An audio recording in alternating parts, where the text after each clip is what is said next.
สบายดีทุกคนภาคเสาร์นี้ก็เป็นมือใหม่ก็คือเป็นวันศุกร์เนาะมื้อนี้ทุกคนก็พร้อมแล้วที่จะเตรียมผู้ที่เฮ็ดหลายเหตุการณ์ก็คิดอยู่ตลอดเนาะวันศุกร์ก็คือเป็นวันมื้อสุดท้ายในการทำงานในการเฮ็ดเวียกทำมาหากินแต่ว่าวันเสาร์วันอาทิตย์ก็ตามต่อจะได้พักผ่อนบางคนก็อาจจะไป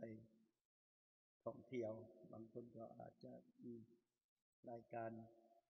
กินข้าวร่วมกันหรือว่าปิกนิกหรือว่าสามัคคีธรรมในโบสถ์วิหารหรือว่าตามบ้านเรือนเนาะก็คืออยู่ทั้งเขตกีฬาของเฮาก็มีการสามัคคีธรรมก็คือวันศุกร์วันเสาร์เนาะวันเสาร์นี่เฮามีตามบ้านเรือนวันศุกร์ก็มีการศึกษาพระธรรมกันก็เป็นการดีเนาะคือผู้ที่มีรายการต่างๆแล้วก็ผู้ที่มีแผนการอื่นๆก็เป็นชีวิตของแต่ละคนบ่คือกันเนาะแต่มื้อนี้อยากมาแบ่งปันพระธรรมของพระเจ้าอยู่ในพระธรรมเอสายาห์บทที่9ข้อ6หาข้อ7เป็นการทำนายของผู้ประกาศพระธรรมเอสายาห์ได้กล่าวถึงผู้ที่จะมาโผดเนาะ600กว่าปีเอสายาห์ได้ประกาศไว้ล่วงหน้าก่อนพระเมสสิยาจะมาถึงเนาะก็คือพระเยซูคริสต์เจ้านี่อยากขออ่านกับพี่น้องเนาะอยู่ในพระธรรมเอสายาห์บทที่9ข้อ7เด็กน้อยผู้หนึ่งได้เกิดมาให้เฮาแล้วทรงประทานลูกชายผู้หนึ่งให้เฮาและพระองค์จะทรงเป็นผู้ปกครองของเฮาพระนามของพระองค์คือผู้ปรึกษาที่ฉลาดเฉียบแหลมพระเจ้าผู้ทรงฤทธิ์องค์เป็น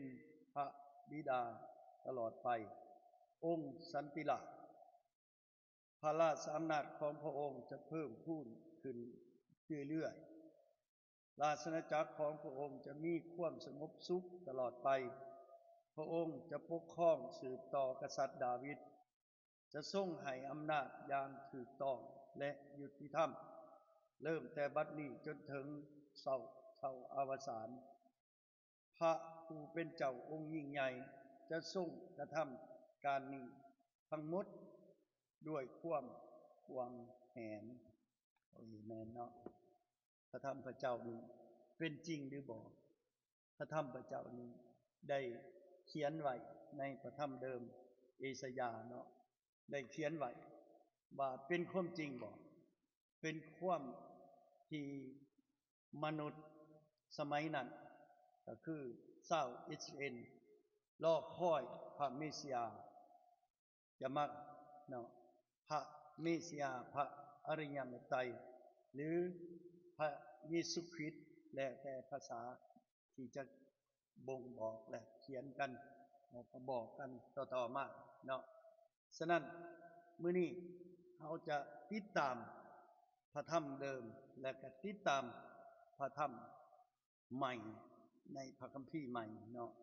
เพิ่นเอิ้นว่าพระคัมภีร์ใหม่พระสัญญาใหม่และพระสัญญาเก่าในพระสัญญาใหม่นี่เนาะเราจะเห็นได้อยู่ในพระธรรมโยฮันบท1มาบอกจังซี่เนาะจะอ่านสู่พี่น้องฟังเนาะเบิ่งนำกันเพิ่นบอกว่าอันเดอาก็ไปหาซีโมนอ้ายของตนก่อนและได้บอกว่าหมู่เฮาได้พบเมสสิอาแล้วที่แปลว่าพระคริสต์เนาะหมายก็ว่า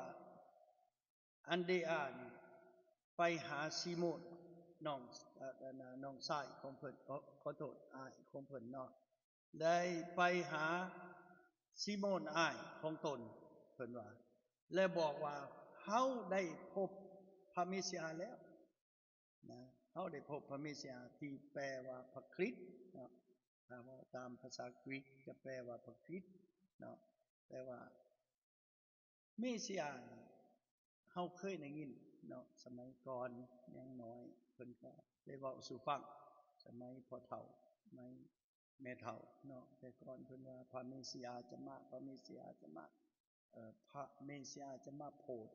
มนุษย์สโลกมนุษย์อยู่ใน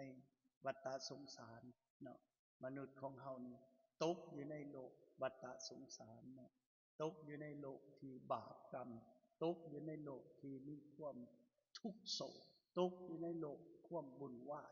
ตกอยู่ในโลกปัญหาทั้งนั้นเนาะเต็มไปด้วยปัญหาเต็มไปด้วยความบุญวายเต็มไปด้วยศึกเสือเต็มไปด้วยการขาพันดันแท่งเต็มไปด้วยการหยาดแยงอำนาจวาสนาเต็มไปด้วยการที่อยากสนะพระแผ่อยากเอา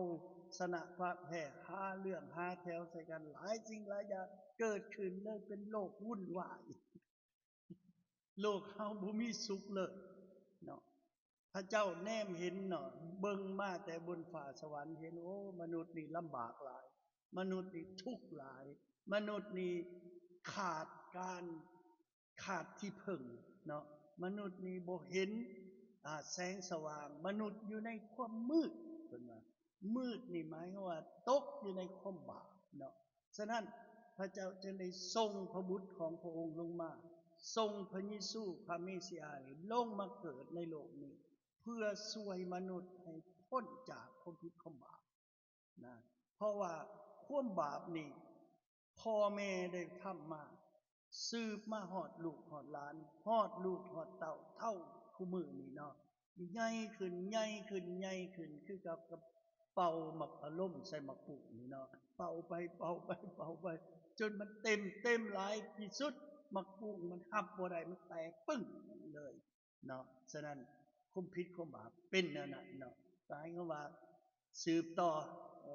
บอกลูกหลอกหลานต่อผู้รักก็รักต่อผู้ปุ้นก็ปุ้นต่อผู้สอก็สอต่อผู้โกงก็โกงต่อผู้อยากได้ต่อผู้อยากมีต่อผู้อยากรวมอยากรวยก็ร่ำรวยต่อแม้ว่าบ่พ่อจักเถื่อทงอยู่ในหลังนี่น้อยๆแต่ว่ามันบ่พ่อจักเถื่อเพราะมันบ่แม่นเอาใส่ในถุงแต่จริงใส่ในถุงมันพ่อเนาะเงินหรือว่าไม่ยังก็ตามเนาะทรัพย์สินใส่ในถุงมันพ่อแต่ว่าใส่ในหัวใจนี่มันบ่พ่อจักเถื่อเพราะว่ายังถามกันอยู่เมืองพ่อมันอยู่ไสพาไปเบิ่งเลยบ่มีเมืองพ่อเพราะว่า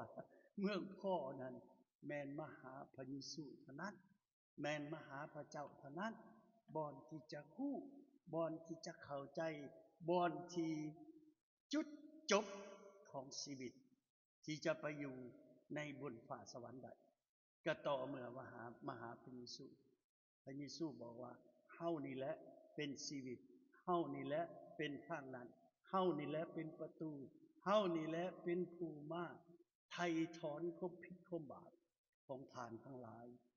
เฮานี่แหละเป็นลูกของพระเจ้าพระเยซูประกาศตัวเองบ่มี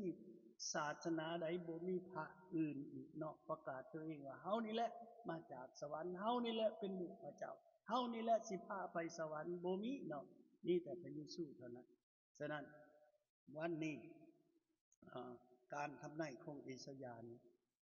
จบอยู่ในปึ้มหัวนี้นะและก็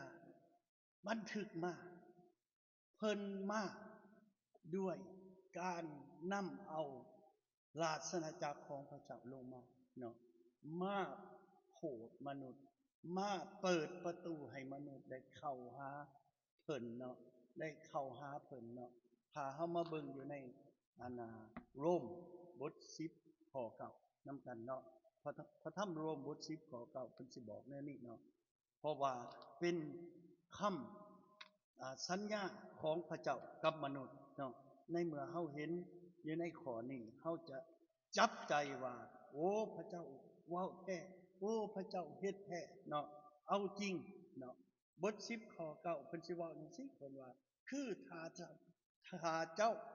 จะรับด้วยปากของเจ้าว่าพระเยซูทรงเป็นองค์พระผู้เป็นเจ้าและเชื่อในจิตใจว่า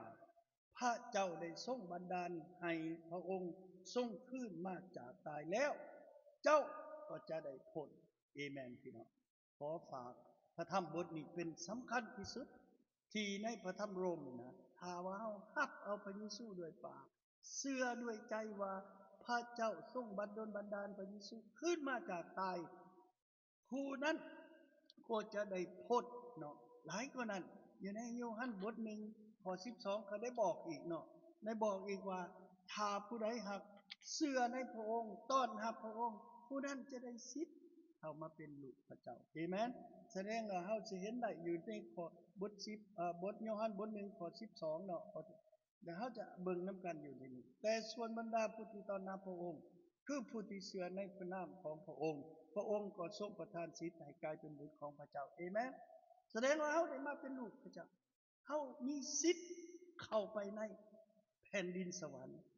เฮามีสิทธิ์ได้เป็นซิติเซนสวรรค์โอ้ประเสริฐที่สุดพี่น้องฉะนั้นอยากสักส่วนพี่น้องสำหรับคลิปนี้เนาะขอฝากการทำนายของเอสยาห์ไว้กับพี่น้องและก็ขอฝากพระธรรมที่อ่านมันให้พี่น้องเอาไปคิดสำหรับผู้ที่บ่ทันได้รับผู้ที่บ่ทันได้เชื่อผู้ที่ท่านบ่ได้ตัดสินใจแต่ว่าผู้ที่ตัดสินใจแล้วก็เป็นการเพิ่มเติมเสริมเจิมให้เข้มแข็งกว่าเก่าให้แน่นกว่าเก่าให้มั่นใจกว่าเก่าให้ตามไปกว่าเก่าบ่ได้ท้อถอยในการติดตามในการเชื่อมั่นในการไปร่วมสมัคคีทำนมัสการทุกปีทุกบอนในการประกาศข่าวประเสริฐโดยบ่ต้องยากโดยบ่ต้องมีความท้อถอยในการรับใช้พระเจ้าเนาะขอฝากคลิปนี้ไว้กับทุกคนขอเจ้าอวยพรสบายดี